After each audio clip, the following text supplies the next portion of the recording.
How y'all doing? This is Pastor Steve, and you're chilling with the pastor. We are in the editor's room, and we just got finished launching part 2 of Terry's conversation the other day. That was a conversation that was filled with a lot of great stuff. We had to talk about how to best reach millennials. He did reference a book. You'll see it in your description down below.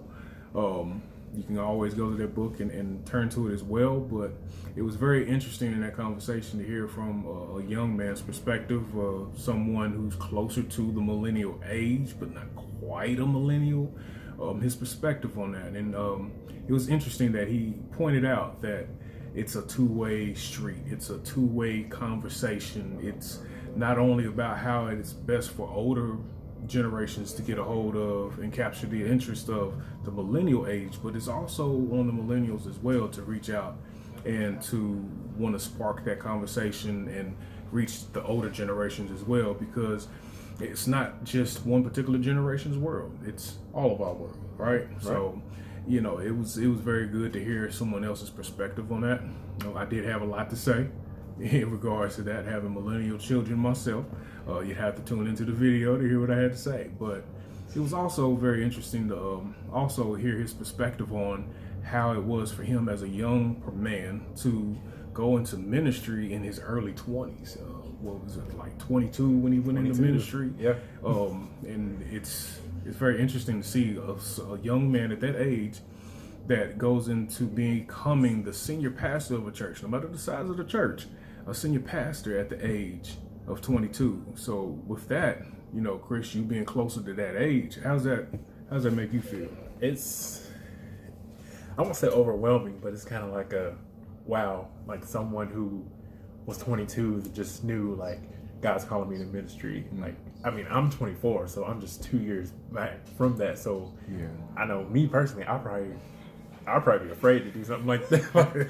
You know, it's a scary calling, man. It is. It's a scary calling. It really is. Hell, definitely when you're young, you know, and you don't feel like you know a lot, you know what I'm saying? But then again, you feel like you know everything. Right. You can take on the world. You're a lot more courageous at that age. But I think the scariness is more of, you know, the not wanting to disappoint.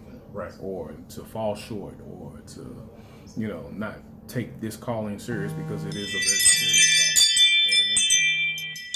That chime right there is to let y'all know it's time for y'all to go ahead and get your notifications going by clicking on the subscribe button down below. Make sure you check that little bell as well, and it will notify you when new content is loaded on our site. All right, but also too, you know, we just had this conversation to the point to where it was like the stuff, the nuggets that were coming out. I like that word, nugget.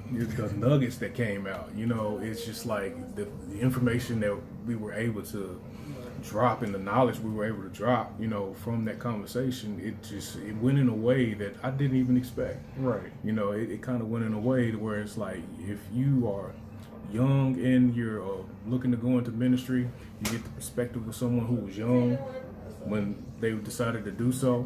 You also get to the perspective of a young person's view on those who are younger than him. Right.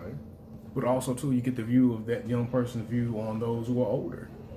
A young man that went through and experienced quite a bit already, goes from being very popular in his hometown to a big city where, you know, he's not quite so popular as he had grown accustomed to, but how he adjusted and, you know, kind of found his own way in that. You know, it was kind of cool to have that whole entire conversation with him and his perspective on life and ministry and his calling and all that stuff. Right.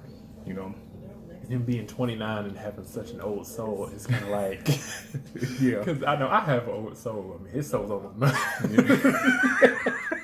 It's a contest now. Then you're so older than mine, man. You know what I'm saying? Yeah, I mean, but it's. I think that was the part for me that really kind of confirmed his calling as well. You know what I'm saying? Because I mean, God provides you with a particular wisdom to do the things that you don't have prior experience to do. Right. You know what I'm saying? So with that, that further confirms for me that, hey, this dude is he's serious, and he really was called by God to do what he did, because because it takes a lot of courage, a lot of boldness to step into that. Being young, 22, and here you are telling these 40, 50, older, folks how to live their lives according to the word. Right. It takes a lot of something. Yeah. I don't know what that something is. On this journey, we're gonna find out what that something is called. But we know it to be a calling. We know it to be his calling that brought him to this point. So, other than that, was there anything else that stood out from either part, from part 1 or part 2, that kind of stuck with you?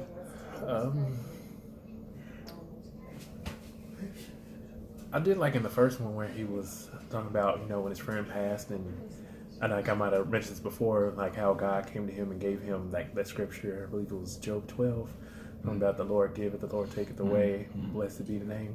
I know to me, like I strive to have that kind of relationship to where it's like, okay, God, this is the situation I'm in. I need help. What do I do? Right. And then He'll speak to me and give me nuggets, wisdom. Tell me, read this verse right here. Let this marinate in your soul, something like that. So I know for me, like that's something I'm kind of striving to have that kind of relationship with.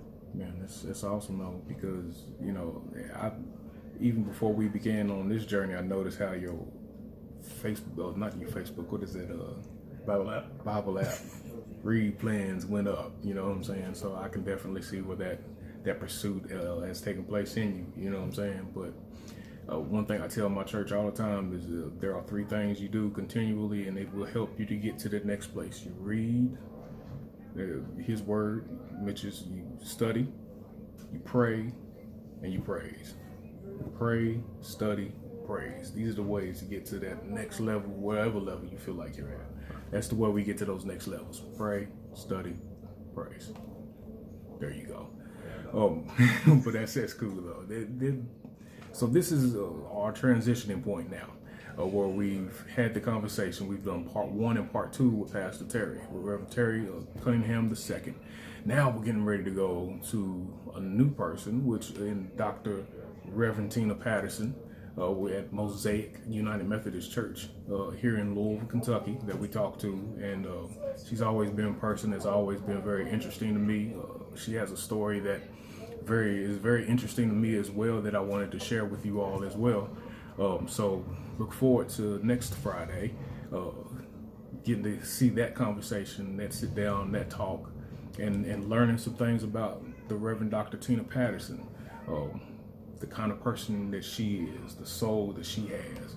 And she definitely has some knowledge to drop on us all that will help you along in your journey as well. So it's Pastor Steve. We'll get ready to sign off. Anything else you want to say? Peace.